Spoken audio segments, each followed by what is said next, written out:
Good morning dear students, my name is Vikas Jain. कैसे हो बेटा आप सब? जैसा कि आपको पता है कि हम चैप्टर डिस्कस कर रहे हैं current electricity. In the previous video we have discussed some important derivations, some important numericals. Okay, now today we are going to discuss about the ohmic and non-ohmic material. नाम से पता लग रहा है बेटा, ohmic material, the material or the device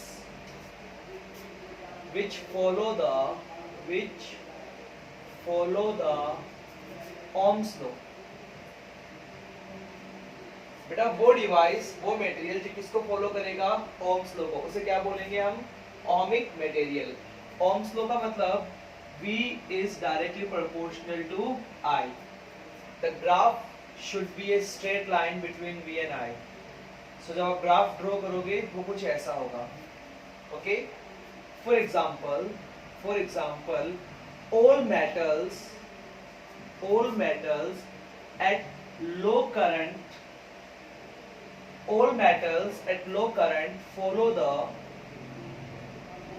the Ohm's law. But बेटा आप ऐसा सोचो कि अगर आपने करंट की वैल्यू इंक्रीज कर दी तो क्या ओम्स लॉ को फॉलो नहीं करेगा? चलो देखते हैं। We will discuss in the next part the heat produced by the electric current, जिसका फॉर्मूला मे भी आप बच्चों को याद होगा, क्लास 10th में था। H is equal to I square RT. As you increase the amount of electric current, heating भी क्या होगी बेटा? इंक्रीज। जो आपका वायर है, the wire will get heat up. इसका मतलब इसका टेम्परेचर क्या हो गया? इंक्रीज। जैसे इसका टेम्परेचर इंक्रीज होगा, हम डिस्कस करेंगे नेक्स्ट पार्ट में कि जो रेजिस्टेंस है वो डिपेंड कैसे करता है टेम्परेचर पे। Resistance is directly proportional to the temperature. Two factors थे, resistance is directly proportional to length, resistance is inversely proportional to area of cross section. For conductors, resistance is directly proportional to temperature also. So if you will increase the temperature, so resistance will also increase. और ohms law क्या बोलते हैं कि जो ohms law को follow करेगा उनका resistance क्या रहेगा बेटा? कांस्टेंट। तो at the high current, high value of electric current, यहाँ पे ओम्स लॉ क्या हो गया? फेल हो गया। This is called failure of Ohm's law. Any doubt here? Please take a screenshot of this.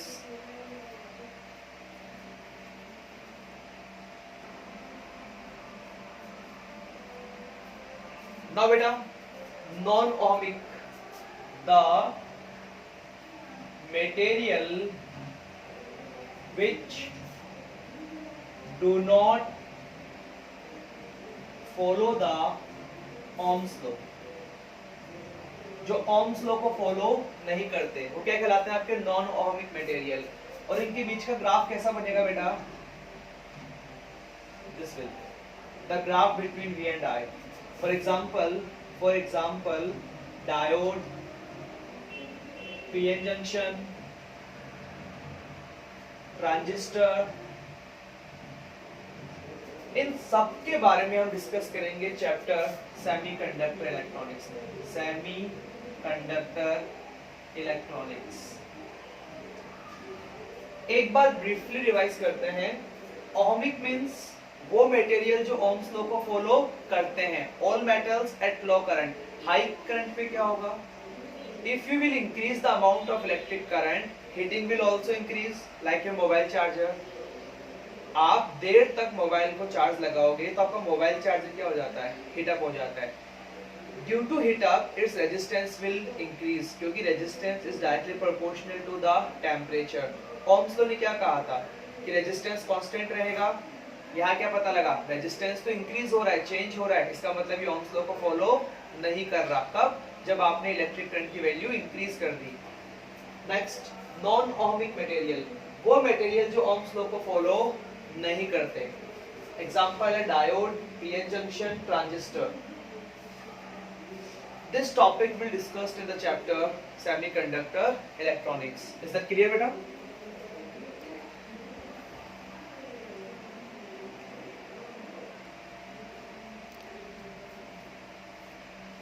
Now, beta, next topic, classification of material on the basis of resistivity.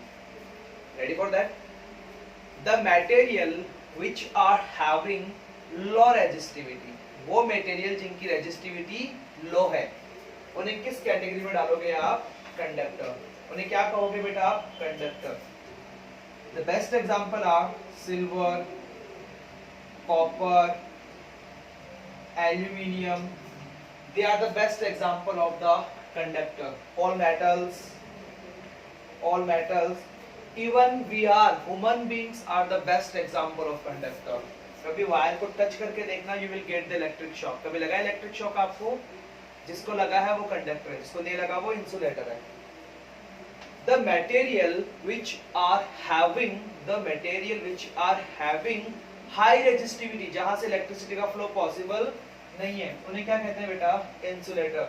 Example rubber, would, glass, plastic, etc. They will consider as the insulator. वो material जिनकी resistivity इन दोनों के बीच में, conductor और insulator के बीच में, उसे क्या कहेंगे बेटा? सेमीकंडक्टर. क्या कहेंगे इसे? सेमीकंडक्टर. सेमी मतलब आधा कंडक्टर. और आपको दो सेमीकंडक्टर याद करने, only silicon and germanium. Silicon and germanium. So on the basis of resistivity हमने मटेरियल्स को क्या किया? क्लासिफाई किया. सबसे पहले कंडक्टर जिनकी लो रेजिस्टिविटी है, हाई रेजिस्टिविटी इंसुलेटर, इन दोनों के बीच में जो है that is semiconductor, silicon and germanium. Clear?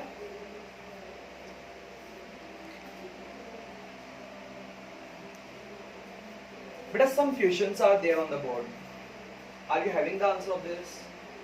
Why copper are used to make the transmission wire? जितनी भी आपके इलेक्ट्रिसिटी वायर कनेक्टेड है आपके घर के अंदर हो चाहे बाहर हो, वो कॉपर के क्यों बनाए जाते हैं? तो आपका सिंपल सा आंसर होगा because they are having the low resistivity. Because they are having the low resistivity. आपके माइंड में क्वेश्चन आ रहा होगा कि sir silver is the best conductor of the electricity, हमने सिल्वर यूज क्यों नहीं किया? आप कर लो यूज, क्या होने वाला है? जैसे आप सिल्वर यूज करोगे, after half an hour silver गायब. सोचो क्यों? बेटा silver is the costly material. अगर आप उसको बाहर लगाओगे, चोर आएंगे, गायब कर देंगे. इसीलिए हम सिल्वर का यूज ना करके किसका यूज करेंगे? कॉपर का. Get it? अलॉयज. क्या होता है अलॉयज? ये ब्लैक मार्कर अलग है, ये ब्लू मार्कर अलग है, दोनों को मिला दो, इन दोनों का मिक्सअप क्या कहलाएगा? अलॉय. इसकी रेजिस्टिविटी अलग है, इसकी रेजिस्टिविटी अलग है, दोनों को मिला के इनकी रेजिस्टिविटी क्या होगी? अलॉय की रेजिस्टिविटी उनके प्योर मेटल से क्या होगी बेटा? ज्यादा होगी. डू अलॉयज हैव हाई और low resistivity? So answer will be high resistivity. Nichrome को हीटिंग एलिमेंट की तरह यूज क्यों करते हैं? व्हाई? बहुत इंपॉर्टेंट क्वेश्चन है. पहला answer because they are having the high resistivity. Because they are having the high resistivity. Second, they do not get oxidized even at high temperature. कितना भी हाई टेम्परेचर हो बेटा ये ऑक्सीडाइज नहीं होंगे, इसलिए नाइक्रोम का यूज किया जाता है. आपके घर में बल्ब है, nowadays it is eliminated. अच्छा बल्ब ये फिलामेंट में कौन सा मटेरियल यूज होता है? किसी को पता है? The material is tungsten. The material is tungsten. Clear? क्या आपको पांचों के आंसर मिल गए? ये सब क्लियर?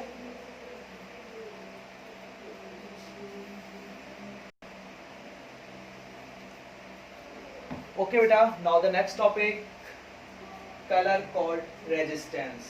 कुछ कोड है जो आपको याद करना है, ठीक है? एक सिस्टमैटिक मैनर में लिख रखा है मैंने बोर्ड के ऊपर. B B Roy of Great Britain, very good wife who wore gold and silver necklace. B B Roy of Great Britain, very good wife who wore, क्या पसंद होता है सबसे पहले? गोल्ड, फिर सिल्वर नेकलेस. यहाँ नेकलेस का मतलब है कोई कलर नहीं. बेटा फर्स्ट बी, इस फर्स्ट बी का मतलब है ब्लैक, सेकंड बी का मतलब है brown, R red, orange, yellow, ये आपका ग्रीन, ये आपका ब्लू, ये वॉयलेट है, ये grey, and that is white. Clear?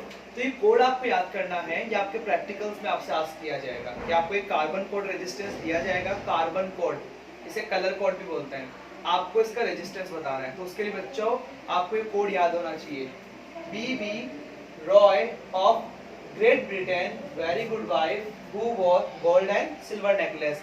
ये आपके लिए याद करने का एक मेथड है। देखो ऐसे चार कोड, ऐसे चार आपको बैंड्स गिवन होंगे, चार लाइंस गिवन होगी। फर्स्ट सिग्निफिकेंट फिगर, एग्जांपल समझा दो बेटा। फर्स्ट सिग्निफिकेंट फिगर, तो पहले पे क्या है येलो, तो येलो ये रहा, येलो पे क्या लिखा हुआ है 4, तो लिखो यहाँ पे 4। क्लियर? वॉयलेट, वॉयलेट पे कितना है 7। सेकंड सिग्निफिकेंट फिगर, देखो बेटा थर्ड पे मल्टीप्लाई पावर ऑफ 10, मतलब मल्टीप्लाई कर दो। रेड, रेड का है ये रहा, power of 10, 10 to the power 2, then plus minus tolerance, क्या है बेटा यहाँ पे गोल्ड, और गोल्ड का टॉलरेंस कितना है 5%। पता है टॉलरेंस कितना ज्यादा रह गया? जैसे अभी कई बार अपन जाते हैं शॉप पे, पूछते हैं कि भैया क्या प्योरली 1 kg है 2 kg है, कुछ ऊपर नीचे हो सकता है, वो जो कुछ ऊपर नीचे है ना बेटा वो टॉलरेंस है। एक और एग्जांपल सॉल्व करें, इसका आंसर आप बताना। Brown, green, yellow, silver. Now tell the answer of it. Brown, brown means 1. Green, green means 5. Multiply by yellow, ये रहा 10 to the power 4 plus minus silver 10%. Any doubt here? Now next one. एक example और करते हैं बेटा।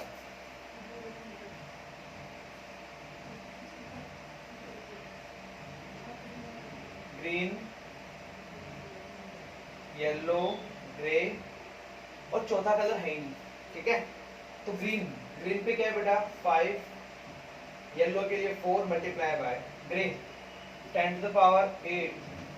अब कोई fourth colour है ही नहीं, इसका मतलब नो कलर, और नो कलर के लिए प्लस माइनस 20%।